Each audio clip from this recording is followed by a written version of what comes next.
Hi అండి. నేను chicken గోంగూర ఎప్పుడు చేసినా కూడా సేమ్ ప్రాసెస్లో చేస్తానండి. టేస్ట్ అయితే సూపర్ ఉంటుందండి.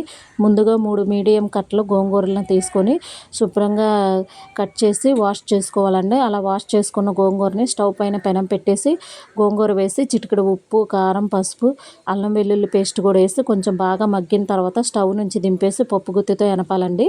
ఇక వెనిపి పక్కన పెట్టేసేయాలండి. స్టవ్ పైన సేమ్ పెనం పెట్టేసి మనం గోంగూర ఉడికించుకున్న పెనాన్నే పెట్టేసి 3 లేదా 4 టేబుల్ స్పూన్ల ఆయిల్ వేసి ఉల్లిపాయ, పచ్చిమిరపకాయ, కరివేపాకు కొంచెం ఫ్రై అయ్యాక అల్లం, వెల్లుల్లి, కొబ్బరి ఈ 3 కలిపి పేస్ట్ చేశానండి.